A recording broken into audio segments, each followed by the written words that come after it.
¿Qué tal? Buenos días a todos. Qué gusto recibirles en un evento más virtual del Encuentro de Innovación Jurídica.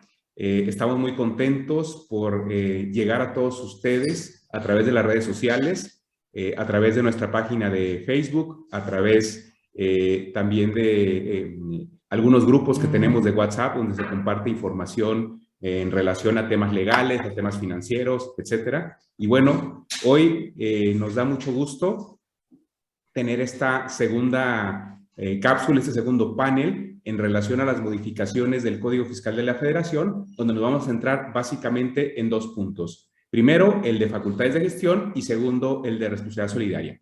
Y bueno, antes de iniciar y presentarles a nuestros queridos amigos e invitados, queremos agradecer por parte del Encuentro de Innovación Jurídica al Instituto Tecnológico de Estudios Superiores de Occidente, al ITESO, muy especialmente al doctor Marcos de Rosario, coordinador de la carrera de Derecho, y a la doctora Ana María Vázquez Rodríguez, directora del Departamento de Estudios Sociopolíticos y Jurídicos. También queremos agradecer los esfuerzos para estos eventos de la Barra Mexicana de Abogados, particularmente el capítulo Jalisco, que actualmente es encabezado por Javier Soto y por José Pablo Ramos. También agradecemos a la ANADE Jalisco, Asociación Nacional de Abogados de Empresa, que al día de hoy es dirigida por el doctor Guillermo Cambero Quesada, y también agradecemos al Colegio de Abogados de Jalisco, constituyente Luis Manuel Rojas, y aprovechamos también para mandar un saludo afectuoso a quienes son miembros honorarios de la Comisión de Derecho Fiscal y Seguridad Social de este colegio, y me refiero tanto a Felipe Arias como a Horacio Topete, a quienes, insisto, les mandamos un saludo muy cordial y muy afectuoso. Incluso Felipe estará por ahí en otra de las cápsulas. Y finalmente, pues, agradecer al Instituto para la Capacitación y Saber Fiscal, al INCASAFI, que es el que se encarga de operar toda esta parte tecnológica y los recursos humanos para que estos eventos se puedan realizar. Muy bien, bueno, pues para iniciar me voy a permitir a todos los amigos que nos siguen entonces por estas redes sociales presentar a la doctora Irina Janet Reyes Murillo. Ella es abogada postulante y académica del ITESO. Irina, muchas gracias por acompañarnos, bienvenida. Gracias, buen día a todos y a todas. Buen día, Irina. Buen día. También contamos con la presencia del doctor Marco Aurelio Núñez Cue, abogado postulante y académico también del ITESO. Bienvenido, Marco. Gracias, Carlos, por la invitación. Buen día a todos. Buen día, Marco. Buen día. Y también gracias por acompañarnos al maestro Guillermo Aguilar, abogado litigante en materia fiscal. Bienvenido, Guillermo. Muchas gracias, Carlos. Muy buenos días. Buenos días, Irina, y buenos días, Carlos. Buenos días. Bien, bueno, pues rápidamente les explico la dinámica de este panel. Es muy sencilla, muy similar a como lo hacíamos de manera presencial en su momento en los auditorios del ITESO, eventos que llegamos a tener en el Pedro Arrupe antes de la pandemia y en los auditorios de 1 y de 2, que son los especialmente asignados o corresponden al edificio de Derecho. Y bueno, esto es muy sencillo, van a ser 2 rondas. En cada ronda vamos a tratar temáticas en relación a las reformas de Código Fiscal de la Federación, en función de estos 2 grandes ejes que ya platicamos, responsabilidad solidaria y facultades de gestión, y a cada panelista tendrá un máximo de 8 minutos para emitir sus comentarios sobre la pregunta o las preguntas que se hagan, y así van a transcurrir ambas rondas. Si alguno de los panelistas tuviera algún comentario, quisiera reforzar o quisiera ejercer algún derecho de réplica, tendría hasta 2 minutos para ejercer ese derecho. ¿Estamos claros, verdad? Sí, gracias. Ok, muy bien. Bueno, pues antes de empezar, rápidamente quisiera hacer un contexto muy breve de todo lo que ha pasado en esta reforma fiscal para 2022, particularmente lo que tiene que ver con código. Y bueno, hemos podido constatar varias de estas reformas que parecen un tanto peculiares, como es el caso, ustedes recordarán, de esta modificación que implica que todos los mayores de 18 años tendrán que inscribirse al RFC, ¿no? Al Registro Federal de Contribuyentes, aunque no se les establezcan propiamente sanciones, pero bueno, creo que es muy claro ahí el fin de control que tiene la autoridad fiscal, ¿no? Prácticamente van a ir a sacar su INE y ya los van a tener que estarse dando de alta al RFC, ¿no? En materia, por ejemplo, de verificación de domicilio, recordarán ustedes esta parte donde se faculta a la autoridad para utilizar medios de geolocalización, y recordemos que esto no es nuevo, es decir, ya en años anteriores lo habían intentado, pero la Cámara de Diputados había rechazado esas modificaciones, lo cual desafortunadamente no sucedió en este Congreso, en esta Cámara de Diputados, de la que quizás hubiéramos esperado mucho más, ¿no? Pensando que Morena ya no tenía la mayoría y que la oposición realmente, cuando menos en esta reforma fiscal, creo que deja mucho que desear o queda mucho a deber, porque no hizo un contrapeso como se esperaba en estas discusiones en materia de tributaria especialmente, ¿no? Vamos a ver cómo nos va en otras. En materia, por ejemplo, de CFDIs, que se prevé la obligación de incluir el nombre, la razón o denominación social y el código postal del contribuyente a favor del que se emite el CFDI. Y entonces andamos jugando ahí un poco con las reformas, porque se acuerdan que las reformas anteriores al CFDI era para simplificarlo y prácticamente no necesitabas más que tu RFC, ¿no? Y con eso ya se emitía el CFDI y tu nombre, ¿no? Y ahora, bueno, vamos a agregar también datos del domicilio. Entonces ahí vemos ahí esta oscilación que existe entre lo que se había reformado alguna vez en código y lo que ahora sucede para 2022 en esta materia. Esta otra parte, por ejemplo, del dictamen fiscal, que recordarán que hace unos años, pues prácticamente, tajantemente se rompe este tema del dictamen fiscal, pero que después, bueno, se deja este recoveco para que ciertos contribuyentes grandotes puedan seguirse dictaminando, y bueno, que ahora se vuelve a modificar para declarar obligatorio este dictamen a quien también declare ingresos acumulables en una cantidad también muy alto, ¿no? Muy alta, perdón. O que tengan acciones colocadas con el gran público inversionista. Y quizás otra de las reformas también que suena, que vale la pena traer a colación es en materia de acuerdo conclusivo, donde desde el año pasado ya se vienen limitando el acceso que tengan los contribuyentes a este medio de diferendos o de solución de diferendos entre el contribuyente y la autoridad fiscal cuando hay facultades de comprobación, cuando hay auditorías, y que, bueno, ahora le ponen una duración máxima de 12 meses. En fin, es decir, tenemos mucho que hablar de la reforma fiscal, por eso en estos eventos hemos dividido en varias cápsulas, en varios paneles, y tratando de focalizarnos a temas muy concretos. Bueno, pues vamos a empezar, si están de acuerdo. Y comenzaría preguntándote a ti, Irina.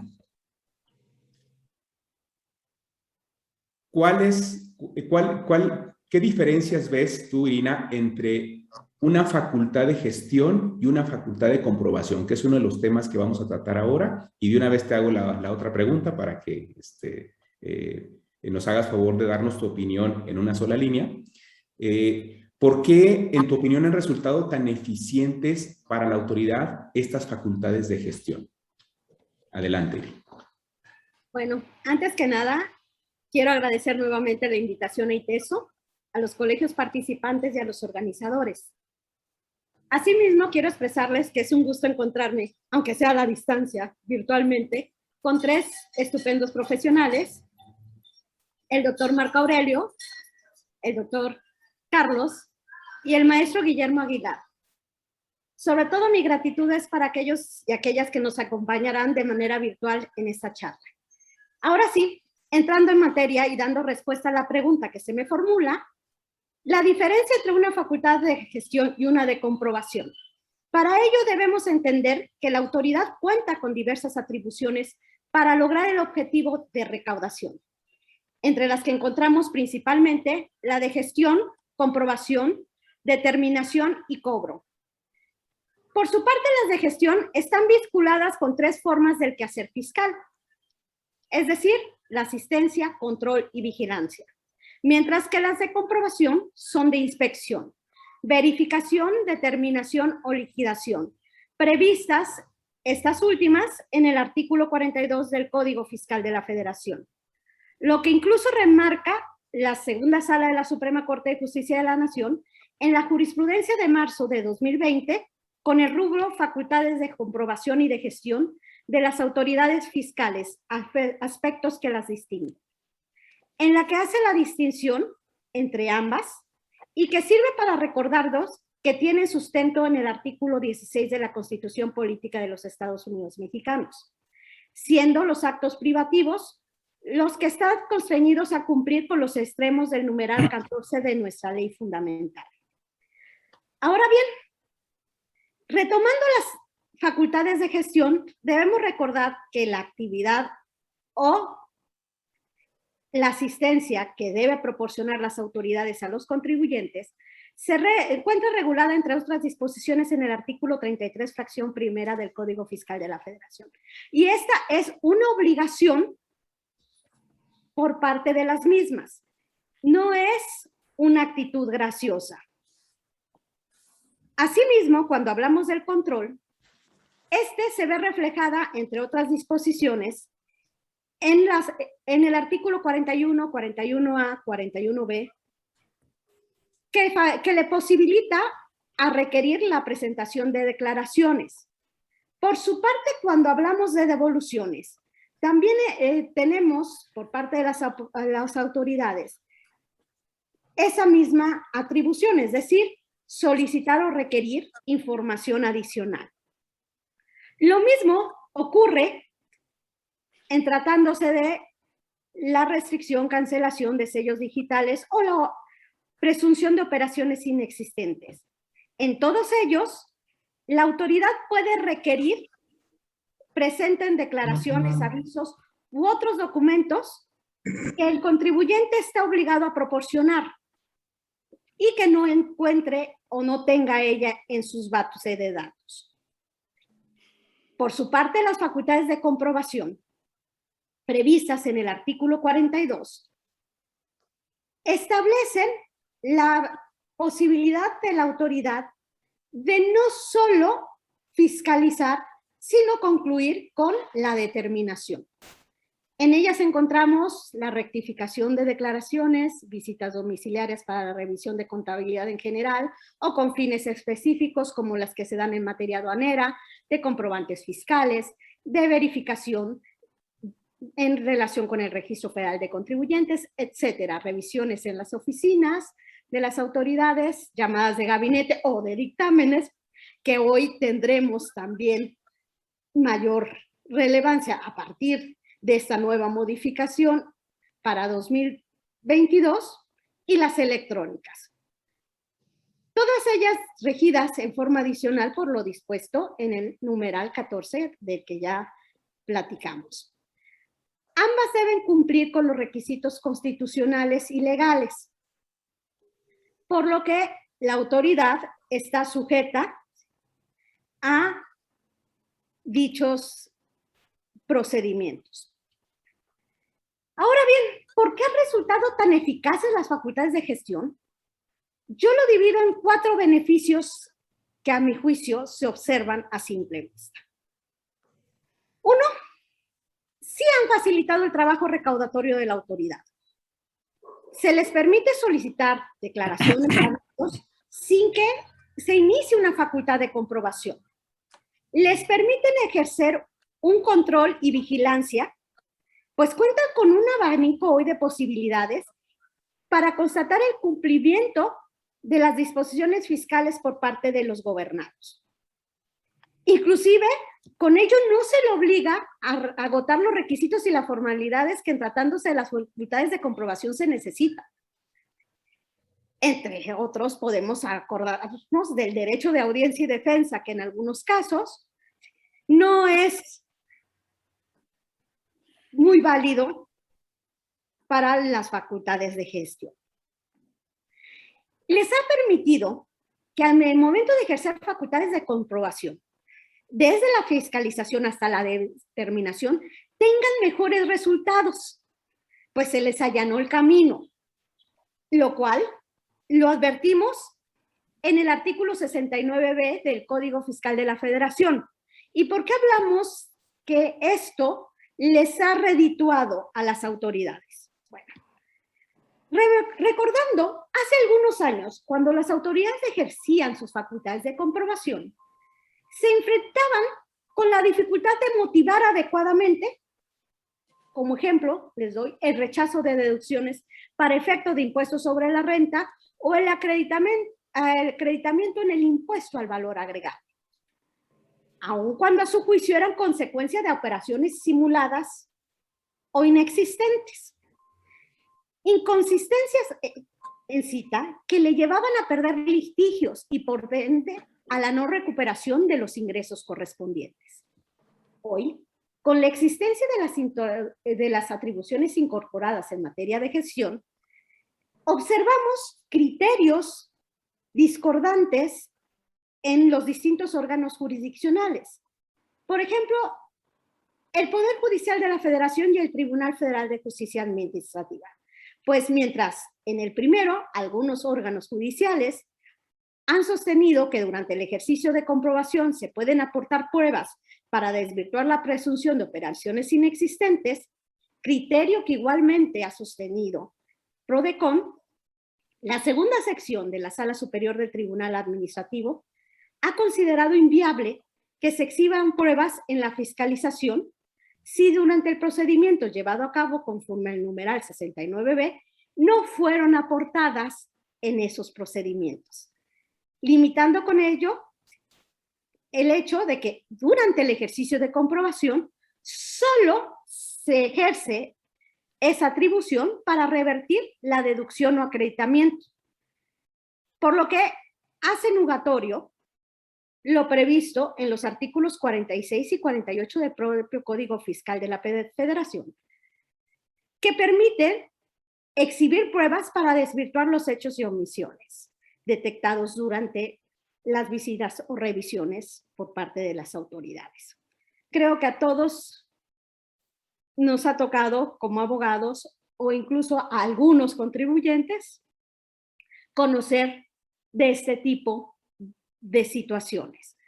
Es decir, empresas que deducen operaciones de las que se consideran simuladas y que no participaron en el procedimiento, que posteriormente se les impide en el ejercicio de comprobación exhibir medios de convicción.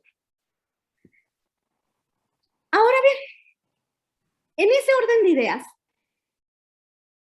el gobierno federal ha señalado su incremento recaudatorio que en muchas ocasiones se atribuyen a las propias atribuciones de las autoridades en materia de facultades de gestión y de fiscalización.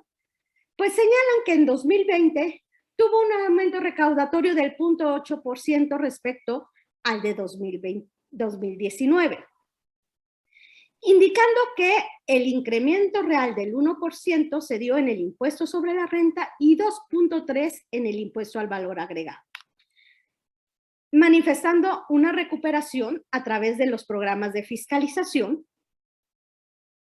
Para este año, por su parte, señalan que de enero a mayo el incremento real es del 8.8%, lo que se considera nuevamente producto de las atribuciones o facultades de gestión y comprobación que se pueden estar ejerciendo. De ahí que mi conclusión sea en el sentido que ha redituado para el Estado en una recaudación, si ustedes quieren, en muchas ocasiones marginales, pero hacia los particulares sí nos han adicionado cargas y nos han convertido en muchas ocasiones en sujetos indirectos de fiscalización a los otros gobernados. Con esto termino mi participación. Espero estar dentro del tiempo. Gracias. Muy bien, Irina. Te estás portando muy bien. Okay. Bueno, dejemos hasta ahí. A ver, fíjense qué importante esta situación de las facultades de gestión que se han ido fortaleciendo en las últimas reformas o en los últimos años. Como comenta Irina, han significado un instrumento recaudatorio muy importante para la autoridad, y entonces eso nos lleva como a dos esquemas, ¿no? Como un esquema más rígido en cuanto a las facultades de comprobación, que sobre todo con este tema de los derechos humanos de los contribuyentes, pues son malas formalidades que tienen que satisfacer la autoridad para poderlas desdoblar. Y entonces en el tema de facultades de gestión vemos como que es más flexible, ¿no? Como que es más laxo y entonces no hay problema porque es una mera carta de invitación, es un mero instrumento que ahorita vamos a platicar con Memo del 17H, el 17H bis y demás. Pero aquí lo interesante, hay un dato que comenta Sina que me parece muy relevante. Tomando como referencia, y hago la aclaración, porque luego dicen que yo soy antigobierno, simplemente es una referencia, si tomamos lo que va del sexenio, los leyes de ingresos y los presupuestos de egresos 2019, 2021 y considerando ya el 22 que ya tenemos publicado y aprobado, nos damos cuenta que, decía Irina, que hay un incremento en los ingresos tributarios de un poco más del 2% en cada año, pero para 2022 se dispara la proyección del incremento y anda oscilando arriba del 8%. Y lo curioso es que cuando nosotros vemos el presupuesto de egresos, hay, por aquello del principio de progresividad de los derechos humanos, que implica también un tema presupuestal, que también tiene que destinársele, o sea, derechos humanos que no se les destina dinero, pues simplemente no es posible desdoblarlos. Y si nos vamos, por ejemplo, a temas como la discriminación o prevenir y erradicar la discriminación, o la promoción o difusión de los derechos humanos, vemos que es exactamente lo contrario. Vemos que en los presupuestos de egresos es cada vez menos el dinero que se asigna para estos rubros, que es obviamente una forma de tutelar de manera efectiva los derechos humanos, ¿no? Entonces, ahí encontramos cómo este tema en las facultades de gestión se vuelve una prioridad para la autoridad fiscal, Memo, y en ese sentido, a mí me gustaría saber tu opinión respecto a cómo las ves tú, cómo enmarcas tú estas facultades de gestión, particularmente las que están contenidas y lo que fue reformado del 17H y del 17H bis, Memo, y que también nos aportaras un poco tu experiencia en qué ha pasado en los tribunales, qué tesis, qué criterios, qué jurisprudencias en relación a esto tenemos. Adelante, Memo. Claro, Carlos, con mucho gusto. Primeramente, y antes que nada, agradecer al ITESO por la amable invitación que me hacen. Siempre un gusto poder colaborar con ustedes, con las Universidades Unidas. Gracias a ti, gracias a Juan Carlos, y un gusto siempre compartir con Irina y con el buen amigo Marco Aurelio Núñez Cue, a quien ambos les tengo un gran aprecio y admiración como profesionistas. A efecto de tratar de dar respuesta, mi estimado Carlos, a lo que formulas, sí quisiera irme como un antecedente previo, a donde hace algunos años, antes de que se legislara el procedimiento del artículo 17H, que nos habla en que los certificados de sello digital quedaran sin efectos, la autoridad, pues digo, de alguna forma, déjenme utilizar la expresión quizá arbitraria, ya llevaba a cabo estas actuaciones, ya dejaba sin efecto los certificados de sello digital sin que hubiera una legislación o una regulación al respecto. Fue del conocimiento de PRODECON ante diversas quejas que se presentaron ante esta institución y derivado de los contribuyentes que pues de repente querían facturar, emitir su CFDI y se veían impedidos porque el sistema se lo rechazaba. Dadas diversas investigaciones, pues se daba cuenta al contribuyente que no podía facturar puesto que su certificado de sello digital estaba cancelado. Derivado de diversas gestiones que se hacían a la autoridad te informaba, te decía, sí, en efecto, yo te lo cancelé por X o tal circunstancia. Te invito a que te autocorrijas, que hagas las aclaraciones correspondientes y entonces tramítame de nueva cuenta la emisión de un certificado de sello digital. Bueno, dado estas prácticas sin que estuvieran legisladas o reguladas, inclusive ni siquiera en reglas de carácter general, bueno, a través de diversas autoridades como es la PRODECON y ante el mismo SAT se pidió que se regularan estas prácticas. Es cuando nace entonces el artículo 17H para regular esta posibilidad y esta facultad, como bien lo mencionan, en este dualidad de facultades que tiene la autoridad de gestión y facultades de comprobación. Y bueno, se le faculta a la autoridad para que a través del artículo 17H deje sin efectos la vigencia o la aplicabilidad de un certificado de sello digital. Recordemos que el certificado de sello digital es de suma importancia, puesto que sin él, en medios electrónicos no podemos emitir una factura, ¿sí? Es decir, no podemos timbrar lo que conocemos como los CFDIs, hoy ya tan utilizados en diferentes ámbitos.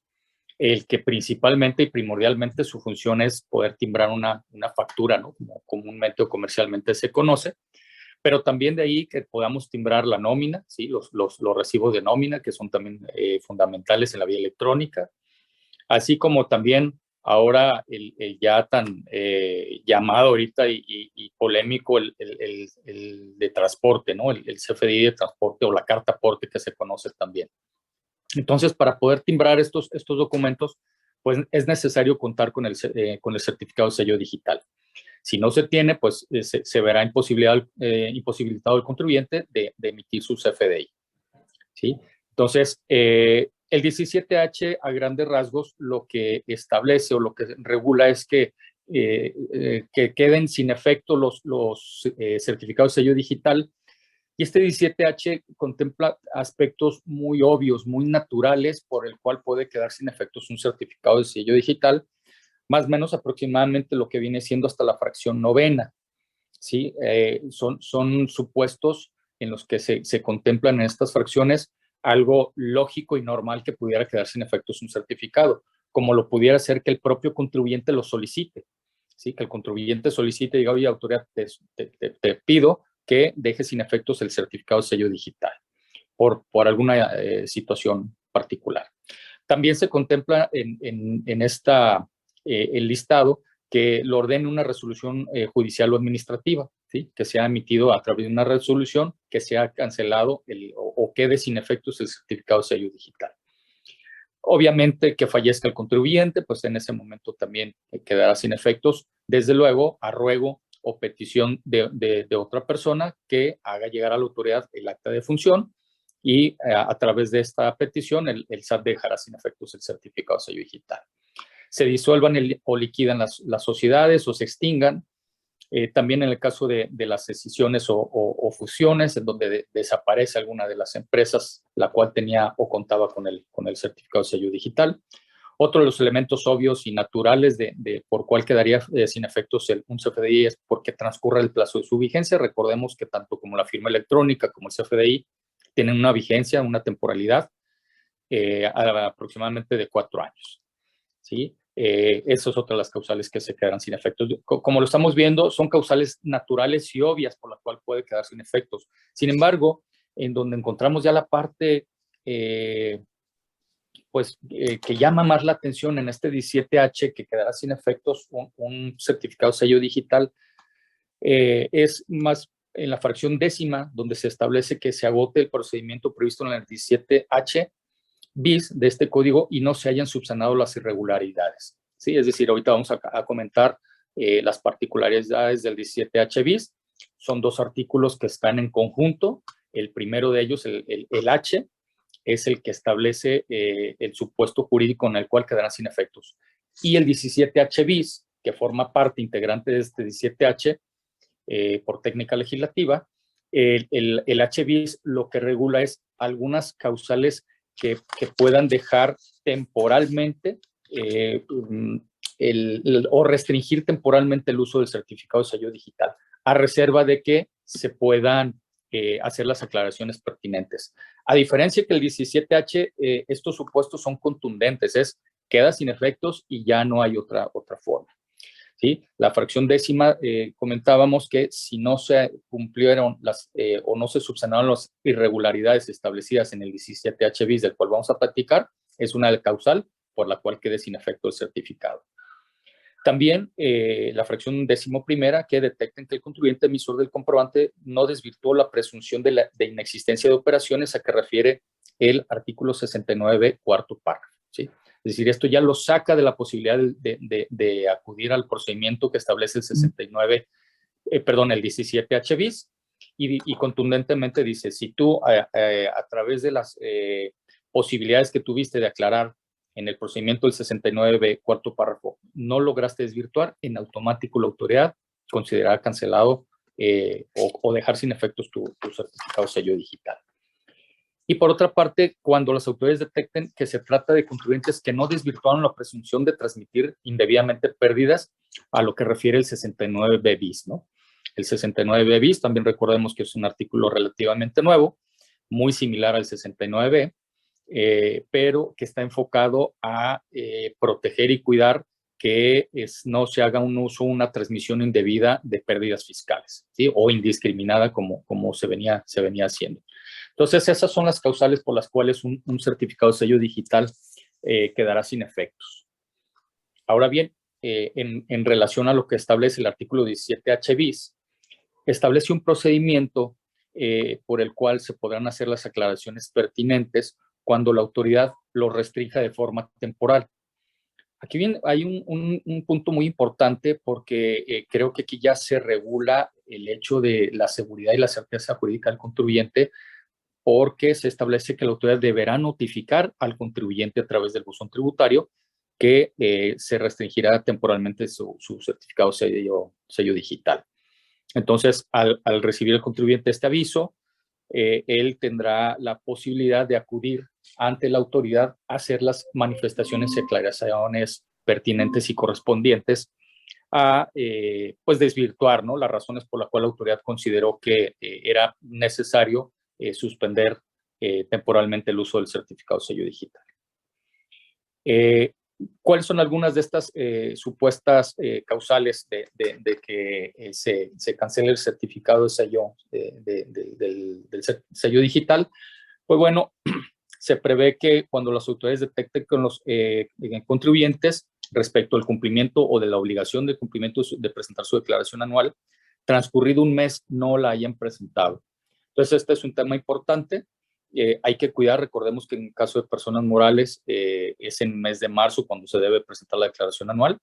Entonces, si es en marzo, aquí el margen que se tiene para presentar la declaración anual es, pues, sería hasta abril, pero con el riesgo que si la autoridad detecta que en ese lapso no se ha presentado la declaración anual, puede suspenderse el uso del certificado de sello digital, con las consecuencias y las trascendencias que ya conocemos. Una de las causas también importantes que hay que conocer y que tiene relación con la responsabilidad solidaria también es que luego lo que hacían algunos contribuyentes es, si la autoridad me suspende el certificado de sello digital, pues entonces constituyo otra empresa, la doy de alta en el RFC y esta empresa hermana exprofesa constituida para que facture en tanto yo puedo ver si aclaro la situación de la otra empresa que tiene suspendido el uso de su certificado de sello digital.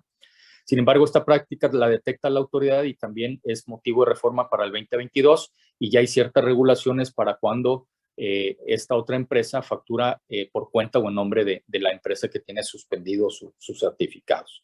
Perdón, Guillermo, ya Sí, estamos Carlos. sobre el tiempo. Perfecto, gracias, Carlos. Y precisamente a partir de lo que nos estás compartiendo, Memo, sí, Carlos, te quiero preguntar a ti, Marco, a partir de esta reforma que se da en código al 17H y al 17H bis, en relación a todas estas causales que ya nos estaba dibujando Memo, ¿qué nos puedes platicar, Marco? Bueno, en el 17H se establece que los contribuyentes que ya agotaron el procedimiento de las fracciones 10, 11 y 12 del 17, del mismo 17H, no tendrán derecho a aclarar. Simplemente habrá una cancelación definitiva, ¿no? Y creo que pues está muy claro, ¿no? Al final de cuentas, si ya presentaste el procedimiento aclaratorio de restricción temporal y no subsanaste, si no desvirtuaste irregularidades en el procedimiento del 69B, en el procedimiento del 69B bis, pues simplemente no podrás acudir al procedimiento aclaratorio que prevé el artículo 17H, ¿no? Eso por un lado. Por otro, se adiciona por ahí en el artículo 17H un párrafo octavo, ¿no? Y este párrafo octavo de cierta forma dice que aquellos contribuyentes que se ubiquen en los supuestos, otra vez, fracciones 10, 11 y 12, que ya las mencionó Memo, que es procedimiento aclaratorio en restricción temporal de certificado, 69B, 69B bis, respectivamente. Estos contribuyentes que se encuentren en estos supuestos y en estos casos se emite una resolución definitiva, valga la redundancia, que resuelva la situación definitiva del contribuyente, la situación fiscal, dice que si quieren obtener un nuevo certificado, pues entonces tendrán que corregir su situación fiscal, ¿no? Creo que, ahorita que comentaba Irina, en mi opinión, las facultades de gestión creo que están siendo más efectivas que las facultades de comprobación. En menos tiempo recaudan más dinero. Las facultades de comprobación son larguísimas, largas, muy largas. Y además, normalmente, pues, la mayoría de los contribuyentes controvierten o impugnan, ¿no? Y esto, pues, creo que resulta más efectivo. Corrige, si quieres un nuevo certificado, pues, corrige tu situación fiscal o las irregularidades, ¿no? Entonces, ya lo mencionaba Memo también, pues, si no tienes certificado, pues no puedes facturar, ¿no? Entonces, sí quedas de cierta forma maniatado, ¿no? Y en relación con esto, la vez pasada preguntaban en una conferencia que dimos, pues, ¿cuál es el resumen de todo esto? Y me acuerdo que Eduardo comentó que, pues, era terrorismo fiscal, ¿no? Y yo hablaba que, pues, era fortalecimiento tal vez de facultades de gestión, ¿no? Y lo vemos porque, o digo esto porque se adicionan nuevos supuestos de restricción temporal. En el 17H bis hay varios supuestos. Unos se modifican, pero me voy a referir específicamente a 3 nuevos supuestos de restricción temporal. El primero tiene que ver con el nuevo régimen simplificado de confianza. Dice que habrá restricción temporal, es exclusivo de este régimen, por supuesto.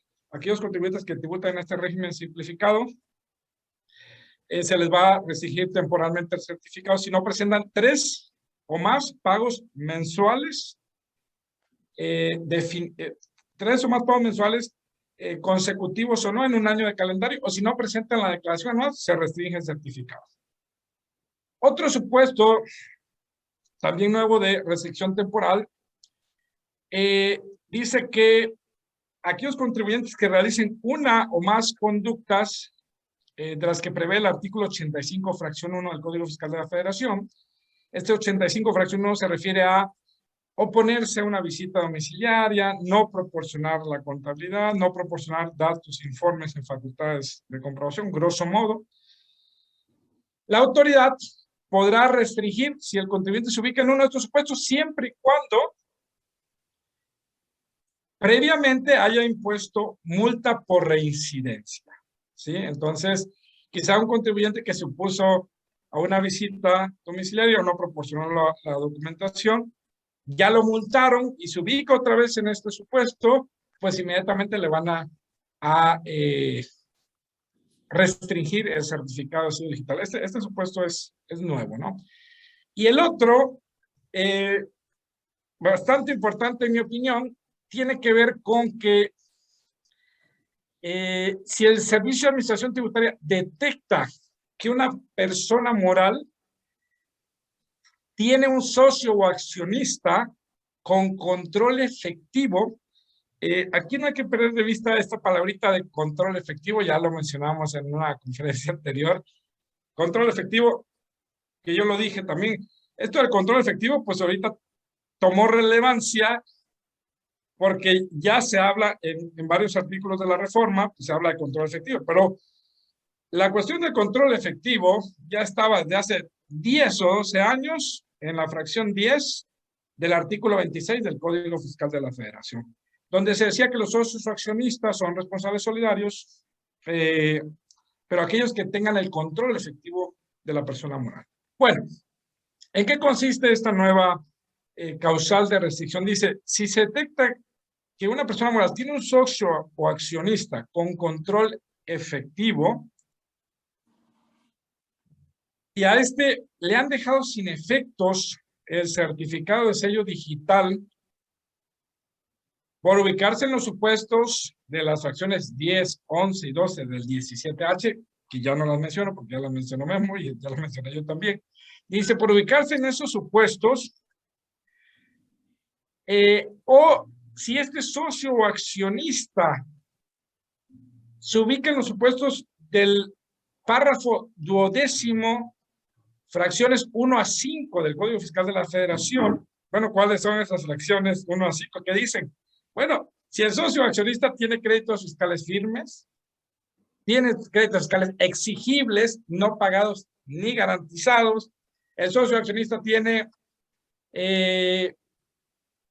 sentencia ejecutoria condenatoria por la comisión de algún delito fiscal, no se encuentra localizado o se ubica en los supuestos del artículo 146A, que es cancelación de créditos fiscales por inconstabilidad o por insolvencia. Bueno, si este socio accionista se ubica en estos supuestos, pues también habrá restricción temporal del certificado de sello digital. Entonces, un montón de supuestos, ¿no? Pero, insisto, socio accionista que tenga control efectivo. Se le dejó sin efecto el certificado de sello digital por ubicarse en los supuestos de las fracciones 10, 11 y 12, por ubicarse en los supuestos de las fracciones 1 a 5 de la párrafo 12º, siempre y cuando no haya corregido su situación fiscal. Pero hay otro supuesto todavía, ¿no? Dice esta causal que dice, aunque no sea socio que tenga control efectivo en esa persona moral, pero si es socio o accionista que tiene control efectivo, es socio de X, la sociedad A. Y ahí no tiene el control efectivo, pero es socio de la sociedad B y ahí sí tiene control efectivo y se ubica en esos mismos supuestos a que me he referido. En ese caso también aplica la restricción temporal, ¿no? Entonces esto es tremendo, ¿no? Porque el socio puede ser un socio que en esta sociedad A no tenga control efectivo, pero en otra sí, y en la otra está en esos supuestos que ya mencioné. Bueno, de todos modos aplica la restricción de certificado de sello digital, ¿no? Y pues por último, en este párrafo del 17H bis, pues se menciona que se entenderá por control efectivo lo que diga la fracción 10 del artículo 26 del Código Fiscal de la Federación. Eso ya lo sabemos, ¿no? La fracción 10, responsabilidad solidaria de socios o accionistas, ¿no? Esto del control efectivo, nada más ya para concluir, esto del control efectivo es una copia, tal cual, del artículo 2, fracción 3 de la Ley del Mercado de Valores. Si leemos el artículo 2, fracción 3 de la Ley del Mercado de Valores, ahí dice que se entiende por control, no dice efectivo. Pero si ustedes ven, comparan, lo que dice es, el legislador copió la Ley del Mercado de Valores al Código Fiscal de la Federación, ¿sí? Entonces, esas son, en mi opinión, las reformas más importantes en tratándose de la restricción temporal del certificado de sello digital.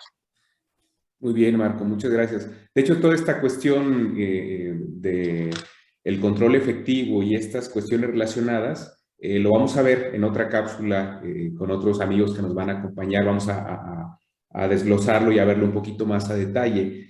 Y bueno, creo que si algo en lo personal a mí me preocupa mucho de estos colmillos que se llaman facultades de gestión, que cada vez crecen más de la autoridad junto con sus garras, es el tema de la suspensión. Es decir, para un tema de facultad de comprobación tenemos claros en qué momentos, y tenemos mucha jurisprudencia y mucha literatura en ese sentido, de en qué momentos se pueden suspender y en qué momento y cuáles son los límites. Pero en facultades de gestión me preocupa porque cuando son experiencias personales, luego los tribunales se ponen muy quisquillosos para poder conceder estas suspensiones, y más en este tema de los sellos y demás, que tenemos como antecedentes no muy prometedores por parte de los tribunales, ¿no? Dicen, no, bueno, pues es que la autoridad es una facultad de gestión, como minimizando, como si esto fuera, no significara un acto administrativo y no significara una lesión a la esfera jurídica del contribuyente, ¿no? Pero bueno. Es correcto, Carlos.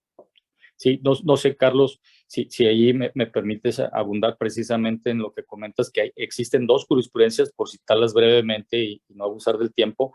Una, la segunda, diagonal J, 7, diagonal 2017, de la segunda sala, precisamente que hace alusión a lo que nos comentas, ¿no?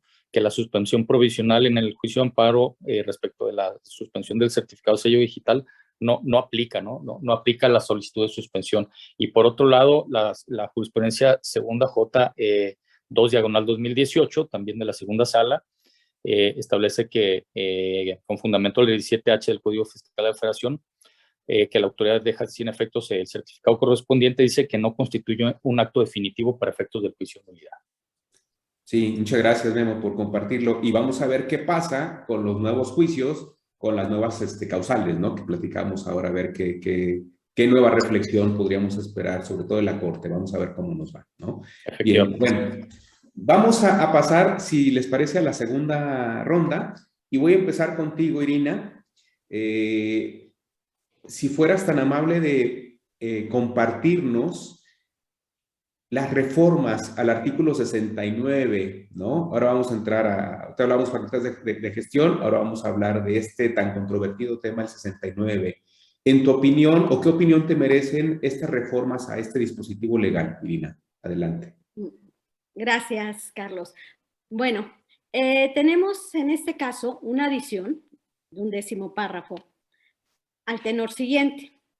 Nos dice, para los efectos de este artículo, también se presumirá la inexistencia de las operaciones amparadas en los comprobantes fiscales cuando la autoridad fiscal detecte que un contribuyente ha estado emitiendo comprobantes que soportan operaciones realizadas por otro contribuyente durante el periodo en el cual este último se le haya dejado sin efectos o le haya sido restringido temporalmente el uso de los certificados de sello digital en términos de lo dispuesto por los artículos 17H y 17H bis de este código, sin que haya subsanado las irregularidades detectadas por la autoridad fiscal, o bien emitiendo comprobantes que soportan operaciones realizadas con los activos, personal, infraestructura o capacidad material de dicha persona. Es decir, se incluyen 3 supuestos de presunción de operaciones inexistentes que tienen que ver con el hecho de expedir comprobantes fiscales en nombre de terceros. El primer supuesto se relaciona con aquellos a los que se les dejó sin efecto los certificados de sello digital, de lo que hace un momento estaban hablando Marco, Guillermo y Carlos. En el segundo caso se refiere también a los sujetos que tienen restringido temporalmente los sellos certificados, los certificados de sello digital, perdón, cuando no se subsanen las irregularidades descubiertas por las autoridades. Y el tercero, que emite dichos comprobantes de operaciones realizadas, sean con activos, personal, infraestructura o capacidad material de la persona que se le dejó sin efectos o se le restringió temporalmente los sellos digitales. Bueno, hecho el resumen, la adición citada, a mi juicio, no corresponde del todo con el motivo que originó la inclusión del artículo 69b del Código Fiscal de la Federación. Debemos analizar que en su nacimiento, el objetivo era para desincentivar las prácticas indebidas de algunos contribuyentes, porque, a juicio nuevamente del Estado, estos compraban comprobantes sin que existieran las operaciones que supuestamente amparaban, con la intención de disminuir la base gravable. Es decir, en la iniciativa, lo que se pretendía sancionar era la adquisición de lo que nosotros llamamos facturas con una finalidad de evasión. Para esto, la iniciativa nos decían que se implementaba como medida de control para contrarrestar lo que se consideraba como actuaciones de evasión. Ahora bien, estas nuevas posibilidades de presunción tienen el mismo efecto del que hemos venido hablando hace un momento, lo expresaban mis compañeros, en las restricciones y la vulneración a derechos humanos fundamentales. Ese sigue siendo el riesgo mayor. ¿Por qué? En este caso va más allá de una operación inexistente. Es decir, lo que se presume es, existe la operación, pero el comprobante lo expide una persona distinta del que proporcionó el servicio. Es importante tener claro que aquí se reconoce que se llevó a cabo el acto, lo cual yo observo que se riñe con el primer párrafo de ese numeral. Pues en dicho párrafo me dicen, cuando el contribuyente emita comprobantes sin contar con activos, personal, infraestructura o capacidad material directa o indirectamente para prestar los servicios o producir, comercializar o entregar los bienes que amparan tales comprobantes. Igualmente se incluye aquellos contribuyentes no localizados. Y en este caso ninguno de esos extremos se consideran actualizado. Es decir, se está valorando elementos distintos relacionados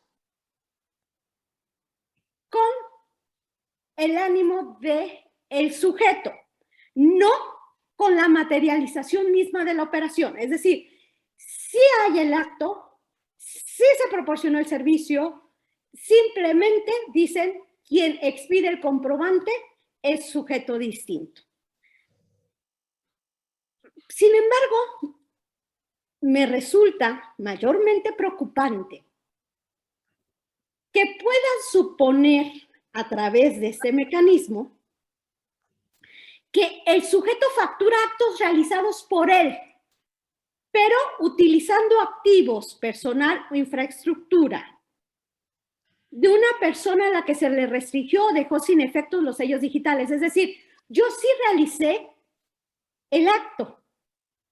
Sin embargo, lo que asumen es que lo hice con activos, con infraestructura de alguien a quien se le restringió o se le canceló un sello digital. Esto no solo perjudica al sujeto o al contribuyente que expide el comprobante, sino la nueva problemática que tenemos los contribuyentes en general, partiendo de este supuesto. Pues hoy no, en nuestra vida fiscal cotidiana, sabemos que la mayoría, cuando alguien te va a prestar un servicio o te va a vender un bien que elaborado por él, en muchas ocasiones ya estás investigando si cuenta con activos, si tiene el personal, si hay infraestructura, si hay capacidad material. Pero hoy lo que creo que ponen en tela de juicio con esta visión es la parte de directa o indirectamente. Es decir, yo lo podría hacer directa o indirectamente, contar con esos elementos de manera indirecta para prestar el servicio o producir o comercializar lo que sea. Entonces, no solo voy a verificar, ¿estás localizado o no? ¿Cuentas con todos estos posibilidades?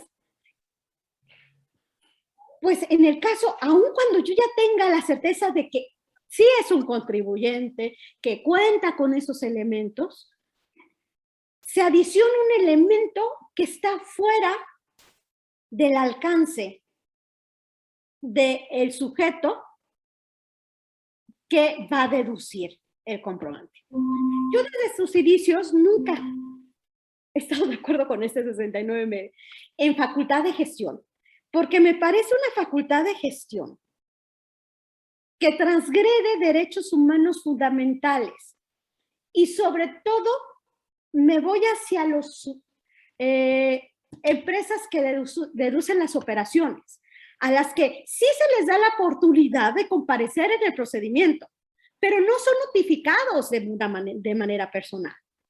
Ellos únicamente deberán estar al pendiente del diario oficial de la Federación para constatar que esto ocurre. Esa situación, redundando un poquito en lo que ya hemos planteado, ¿sí?, fortalece no solo las facultades de gestión, sino se convierten en verdaderas trampas para los sujetos que les impiden una operación dentro de una normalidad.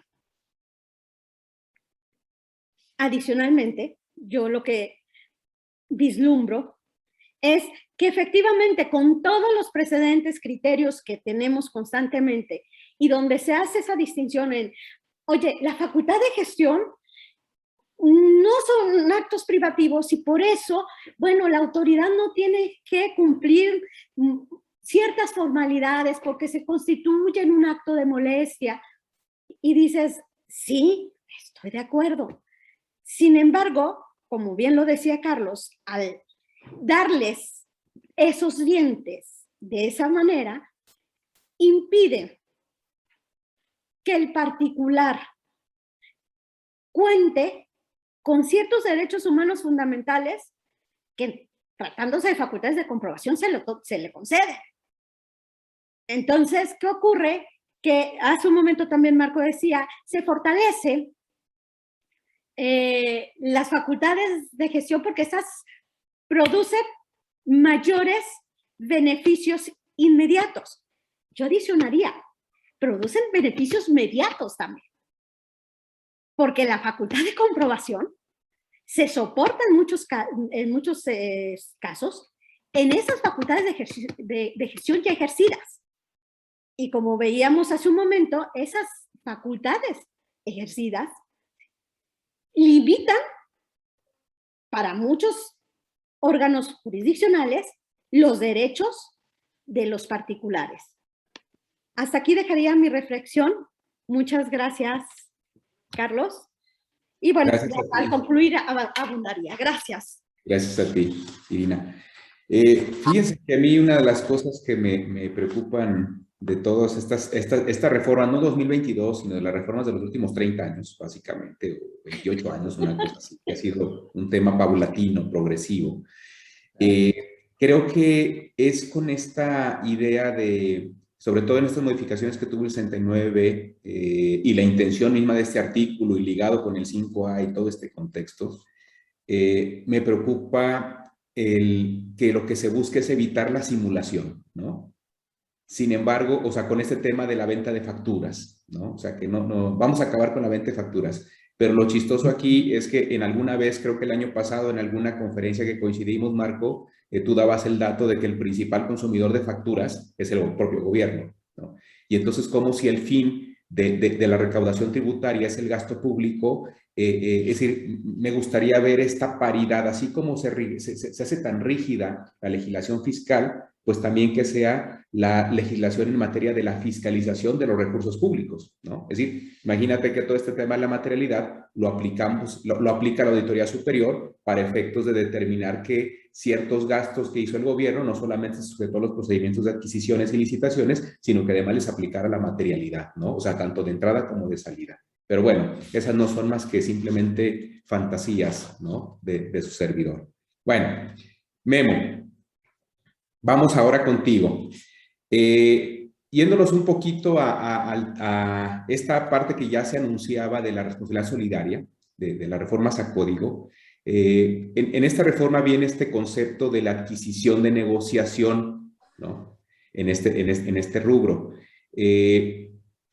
¿Nos podrías platicar un poquito acerca de este concepto que trae esta reforma y tu opinión respecto a qué conductas está pretendiendo la norma neutralizar o inhibir al implementar este concepto?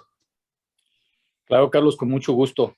Sí, en efecto, es una reforma que está prevista para 2022, ya publicada en el Diario Oficial de la Federación, ahora en el mes de noviembre pasado, en la cual se prevé como responsabilidad solidaria en el artículo 26 del Código Fiscal de la Federación, en su fracción cuarta, una disposición en la cual limita de alguna forma la transmisión de negociaciones de forma indiscriminada como quizás se venía realizando.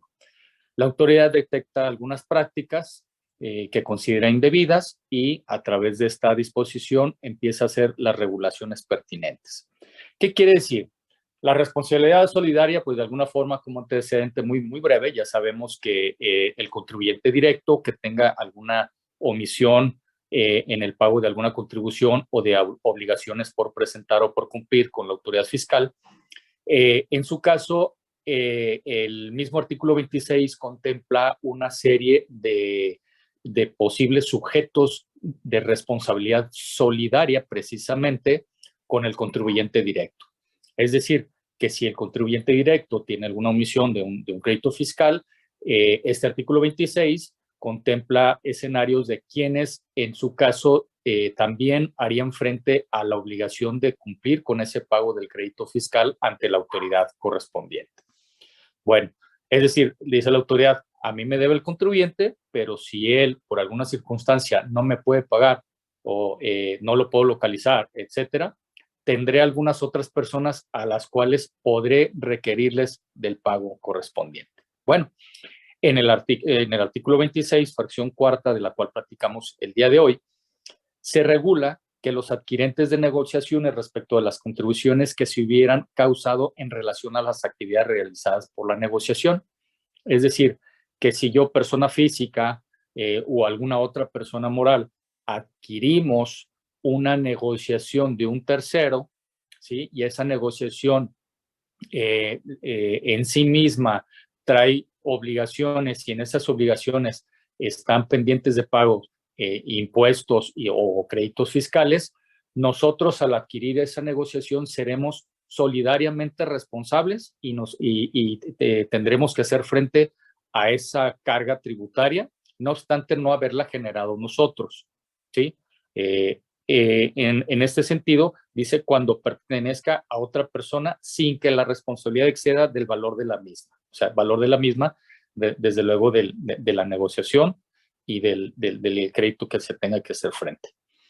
Ahora, llama la atención porque la definición como lo empieza la redacción de la fracción cuarta dice los adquirentes de negociaciones, esos son los primeros a los que considera como responsables solidarios, ¿sí? Los adquirentes de negociaciones. Pero luego viene un catálogo en donde dice o se establece o se contempla por esta fracción cuarta quién también se considera que existe una adquisición de negociación. Y llama mucho la atención porque la primera de ellas es transmisión parcial o total mediante cualquier acto jurídico de activos o pasivos entre dichas personas. Transmisión parcial o total mediante cualquier acto jurídico. Entonces, cuidado, porque en un caso de esta naturaleza, pues una fusión que absorbe a una persona moral que quizá tiene alguna deuda o algún crédito fiscal por virtud de esta fracción de la cual comentamos esta mañana, pudiera ser obligado solidario esa persona que la fusiona, esa persona moral que la fusiona a la negociación que desaparece, pues tendría que hacer frente en un momento dado que la autoridad le reclame el pago del crédito fiscal. Ahora, ¿a qué obedece? Obedece, como lo comentaba hace un momento, que la autoridad se percata que ciertas prácticas indebidas, había empresas, quizá empresas facturadoras o empresas que no estaban actuando de muy buena forma. Los socios lo que hacían para quitarse esa responsabilidad que tenía encima es transmito la negociación a un tercero, ¿sí? Y entonces quien la recibe, como no estaba muy bien regulado, como hoy sí se está haciendo en esta fracción cuarta, pues el nuevo adquirente tomaba la negociación y decía, bueno, pues sí, yo ya tengo la negociación, pero yo no soy responsable por lo que hicieron aquellos. Entonces, de alguna forma se evadía la responsabilidad de los primeros tenedores o dueños de esa negociación, y de alguna forma se evadía la responsabilidad de cumplir con las obligaciones tributarias. Dadas estas circunstancias que la autoridad se percata de ello, es que ahora se regula a través de esta fracción cuarta del artículo 26. También se establece cuando existe una identidad parcial o total de las personas que conforman su órgano de dirección. Entonces, cuidado, también ahí se tendrá esa responsabilidad. Cuando existe una identidad parcial o total de sus representantes legales, es otra de las causas por la cual se puede caer en esta responsabilidad solidaria. Identidad parcial o total de sus proveedores, identidad de su domicilio fiscal. Recordemos que es una práctica que se ha venido dando comúnmente, ¿no? Que en un domicilio fiscal encontramos a veces hasta 20, 30 empresas, ¿no? Entonces, ese es un tema que pudiera también, por el simple hecho de adquirir una negociación y ponerla en el mismo domicilio fiscal, le daría pie a la autoridad a que pudiera ejercer una exigencia de pago al responsable solidario por virtud de este supuesto. También se establece cuando existe una identidad parcial o total de los trabajadores afiliados en el Instituto Mexicano de Seguro Social. Cuidado, ese tema lo vivimos hace unos meses ahora con la reforma laboral, en donde algunas empresas tenían a su personal en un outsourcing y luego quisieron, pues sabes que tráetelos todos para acá, y pues eso es evidente que toda la plantilla del personal que estaba en outsourcing pasa ahora a formar parte de otra sociedad, de otra persona moral.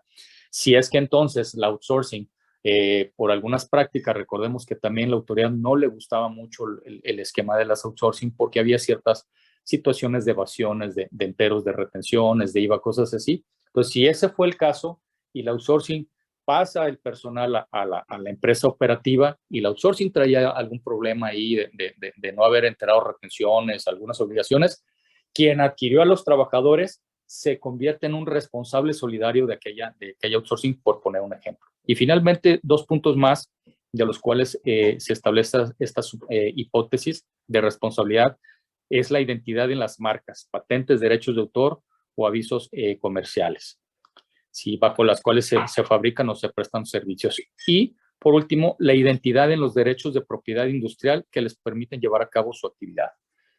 Bajo estos supuestos o hechos jurídicos en que se encuentre algún contribuyente que adquiere una negociación, estará frente a una posible responsabilidad solidaria. Entonces, ¿qué es lo que se recomienda aquí? Que a partir de entrada en vigor el 1 de enero de 2022, seamos muy cuidadosos. Digo, esto no es que esté prohibido adquirir una negociación, o no es que esté satanizado adquirir una negociación. Sí está permitido, es legal, pero hay que tener mucho cuidado cuando lo hacemos. Entonces, ¿qué se recomienda? Pues llevar a cabo las famosas due diligence, ¿no? Hacer una previa auditoría de compra, en la cual, entre otros elementos, obligaciones laborales, obligaciones sociales, obligaciones con proveedores, etcétera, también se cuide muy bien que la empresa que se va a adquirir o la negociación que se piensa adquirir no tenga cargas tributarias que nos puedan llevar a una responsabilidad solidaria.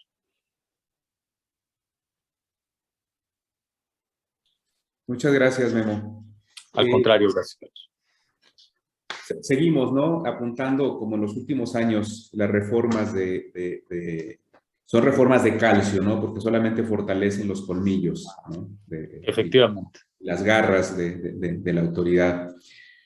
Bueno, Marco, precisamente tomando en cuenta todo el contexto, o digamos la génesis legislativa que ha tenido este 26 de Código Fiscal de la Federación, te acordarás de, por ejemplo, cuando no hace mucho se agrega una fracción para poner como responsables solidarios a los albaceas, que no estaba antes. Esta reforma, por ejemplo, cuando se reforma la misma fracción tercera del 26 y se agrega un inciso décima, no recuerdo porque antes eran 3 incisos, o esta muy fuerte que se da la fracción décima cuando se replantea todo el esquema de en qué proporción son responsables solidarios los socios accionistas, en fin, todas estas modificaciones que ha tenido el 26 de código, incluyendo ahora estas que hemos estado platicando. En tu opinión, Marco, ¿esto le pega al famoso velo corporativo de las personas morales? Bueno, yo creo que aquí en este caso, no del todo. La responsabilidad solidaria, yo creo que para hablar de un levantamiento de velo corporativo en materia fiscal, se actualizaría en el caso de que no existieran supuestos de responsabilidad de excepción. Para mí, la responsabilidad solidaria de socios o accionistas, incluso del administrador único, gerente general o director general, es de excepción, pues siempre y cuando se actualicen los supuestos a que alude el 26, ¿no? Que, si mal no recuerdo, el año pasado se adicionaron nuevos supuestos, porque nada más estaba, pues, que no lleve contabilidad, que la oculte, la destruya, desaparezca en ejercicio de facultades, no se localice, y se adicionan un montón de supuestos, ¿no? Ahora dice, pues también que venda facturas, que compre facturas, y adiciona ahí la cifra que yo le llamo la cifra de la bestia, ¿no? 7 millones, si no mal recuerdo, 804,000 pesos, ¿no? Entonces, para mí no queda claro. Creo que es una aproximación al levantamiento del velo corporativo en materia fiscal.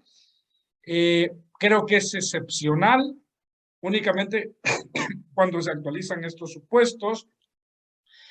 Creo que no hay un levantamiento del velo corporativo como tal. Esta teoría ni siquiera está claramente legislada en el derecho, pues en el derecho mexicano. Hay un montón de criterios de tribunales colegiados, sobre todo en materia mercantil, pero creo que no, creo que es excepcional. Lo que sí pudo haber sucedido, sobre todo el año pasado, es que la reforma estaba planteada para eso. Decía, son responsables solidarios los socios accionistas por las contribuciones no pagadas por la persona moral cuando tenían tal calidad, y eliminaba todos los supuestos que actualizaban la responsabilidad solidaria. En mi opinión, en ese caso sí hay un levantamiento del velo corporativo en temas fiscales, ¿no? Se hubieran eliminado los supuestos, ¿no? Y bueno, esto creo que hay que decirlo, ¿no? De cierta forma sí se presta, sobre todo antes de que se adicionaran estos supuestos, pues se prestaba mucho a cometer, pues, ciertos fraudes fiscales, ¿no? Pues la persona moral no pagaba contribuciones, la auditaban, había créditos fiscales, llevaba contabilidad, estaba inscrita en el RFC, no ocultaba la contabilidad, no abandonaba el domicilio, y la persona moral estaba ahí. Simplemente creo que iba adelgazando su operación, ¿no? Las cuentas bancarias ya no tenía dinero, llegaba a cobrar, aplicaba la de debo no niego, pago no tengo. ¿Y a quién le cobraba el servicio de administración tributaria? No podía dar el brinco ni con el administrador, ni con el gerente general, ni con el socio accionista, porque no actualizaba ningún supuesto de responsabilidad solidaria, ¿no? Y se quedaba amarrado de las manos del servicio de administración tributaria, ¿no? Creo yo que sí es un tema de seguridad jurídica, pero también ya, pues la administración tributaria ya está cansada también de muchos fraudes fiscales en este país, ¿no? Entonces creo que habría que ver cada caso en específico. Creo yo que esta reforma sí tiende a fortalecer al servicio de administración tributaria, pero pienso que es para combatir un poquito más a estos esquemas ilegales de compra y venta de facturas, ¿no? Que al final de cuentas, pues pasan a afectar a todos los contribuyentes. Muy bien, Marco, muchas gracias. Bueno, ya perfilándonos al cierre de este panel, Me gustaría que nos hicieran favor de plantearnos sus conclusiones, cada uno de ustedes, de una manera muy breve, un par de minutos, enfocados pues a estos puntos en concreto que hemos estado platicando el día de hoy, las reformas a Código 2022, ¿no? El tema de la responsabilidad solidaria que platicamos ahora y el tema que platicamos en la ronda anterior respecto a las facultades de gestión. Irina, adelante. Gracias, Carlos. No me tomarán los 2 minutos, no te preocupes. Llevará menos tiempo. A ver si es cierto, está corriendo el tiempo. Estamos hablando de menos de 1 minuto. Muy bien. La consolidación de las facultades de gestión y el incremento de las obligaciones por parte de los contribuyentes va en algunos casos en detrimento de los derechos garantizados por nuestra Constitución. Lo que debe preocuparnos y ocuparnos a todas y todos, pues las cargas tributarias se han incrementado de tal manera que administrativamente los contribuyentes nos hemos convertido en auxiliares obligados a vigilar a los otros gobernados. Lo que desde luego redunda en un gasto adicional a los inherentes a las propias actividades. Hace un momento Memo nos decía precisamente hay que hacer una auditoría previa, hay que hacer esto. Ese tipo de situaciones que hoy los contribuyentes deben afrontar les generan erogaciones, pero también les genera mayor certidumbre. Entonces, ¿qué sería mi conclusión? Es, debemos vigilar también estas reformas de forma cercana, porque sí creo, por ejemplo, que en relación con el velo corporativo del que hablaba Marco, hay grandes guiños para procurar su eliminación. Y esa parte también es un foco rojo en nuestras vidas. Entonces, señores, señoras, somos contribuyentes, hay que estar al pendiente de todas las reformas, hay que cumplir desde la obligación formal más pequeña hasta las sustantivas, porque precisamente cualquier inconsistencia nos puede llevar a la cancelación de un sello digital, a ubicarnos en un 69B que implique que nuestras operaciones no tengan efecto fiscal alguno, e igualmente a incurrir en una responsabilidad solidaria que como particulares, como personas físicas, no deseamos. Muchas gracias, felices fiestas y nuevamente es un gusto estar y compartir con ustedes. No me llevé mucho tiempo, Carlos, conste. No, como 5 minutos, ¿no? Ah. Gracias, Siri, gracias. Ok, conclusiones, Memo. Gracias, Carlos. Pues básicamente quisiera yo abordar 2 puntos. Uno en cuanto al velo corporativo y 2, recordar que el tema que abordamos en cuanto al artículo 17H bis, que entra en vigor, algunas reformas y cambios que se hicieron y adecuaciones para 2022, va muy de la mano también con el reciclo, que seguramente en algún otro momento se comentará y se platicará, pero va de la mano porque se establece en el segundo párrafo de la fracción primera del 17H bis, el cual se adiciona para 2022, que tratándose de contribuyentes que tributen conforme al título 4, capítulo 2, sección cuarta, es decir, llámese reciclo, ¿sí? Personas, de la ley de impuesto sobre la renta, la restricción temporal se realizará cuando se detecte que omitió 3 o más pagos mensuales en un año de calendario, ¿sí? Consecutivos o no. Entonces, mucho cuidado, de por sí, de suyo ya el régimen tiene sus ciertas particularidades que hay que considerar y tener cuidado. Y sobre todo, como decía Irina, como sugerencia, si es que se va a adoptar este régimen, pues tomar en consideración este tema del cual hoy platicamos, de procurar no incurrir en esta discusión de caer en omitir 3 o más pagos mensuales, ya sea consecutivos o no. Si en un año de calendario, en un mes o 2 o 3 meses presentamos bien nuestra declaración y luego en un mes no, y luego 2 sí, y luego en un mes no, no importa que sean consecutivos o no, siempre y cuando sea en un año calendario, sí se podrá restringir el certificado de sello digital. Ahora bien, brevemente en cuanto a mi opinión del velo corporativo, yo creo que no hay un levantamiento. Si me permiten la expresión, yo creo que ese velo está ya muy rasgado.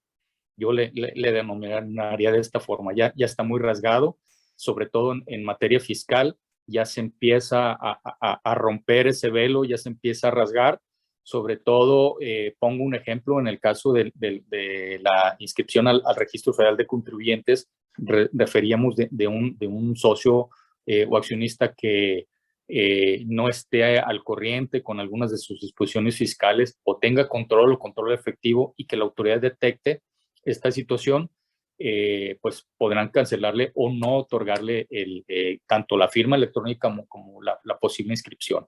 Entonces, creo que está trascendiendo una situación de la esfera jurídica de una persona física en lo individual que a través de estas disposiciones que poco a poco se han ido introduciendo, como bien mencionas, Carlos, de unos años para acá a la legislación fiscal, esas nuevas normas que se van introduciendo han ido rasgando ese velo y trasciende de la situación jurídica de una persona física, lo vemos que está trascendiendo a la persona moral. Ese sería mi comentario. Muchas gracias, felices fiestas y un excelente año 2022. Muchas gracias, Memo. Marco.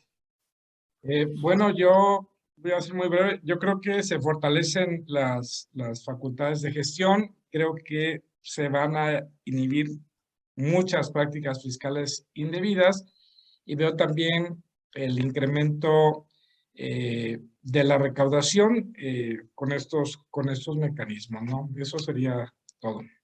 Muchas gracias. No, gracias a ti, Marco. Bueno, pues fíjense que en mi humilde opinión, en este sexenio que se ha manejado todo el gobierno federal con la bandera de la confianza, ¿no? Hasta hubo un intentón ahí de una ley de confianza ciudadana que como la propusieron terminó siendo algo totalmente diferente. Ahora lo vemos en el tema, por ejemplo, impuesto a la renta, ¿no? Con el régimen simplificado de confianza. Es decir, se sigue utilizando este término, la confianza, pero cuando uno ve el contenido de la reforma se da cuenta que esta es una reforma de desconfianza, ¿no? Sigue existiendo esta desconfianza hacia cómo se manejan los recursos públicos y esta desconfianza del ente público hacia los contribuyentes. Entonces, resulta una situación paradójica. Y bueno, yo aprovecho para invitarlos a ustedes, invitar a todos los amigos que nos siguen en estas transmisiones y en las redes sociales a que vean las otras cápsulas. Vamos a hablar en alguna otra cápsula, se habla de la ley de ingresos, ¿no? Estos incrementos que comentaba Irina al inicio.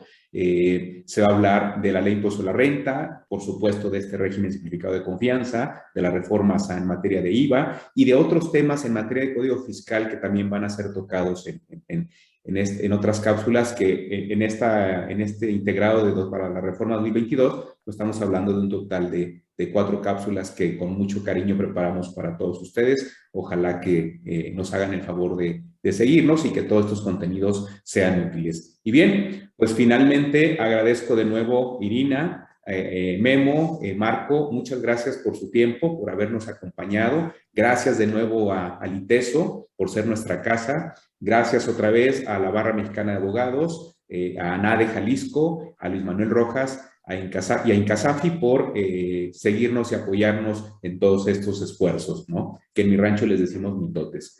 Muchas gracias a todos ustedes y nos vemos. Gracias. Gracias. Gracias, Carlos. Gracias, Irina. Gracias, Marco. Bye. Buen día. Gracias igualmente. Hasta luego.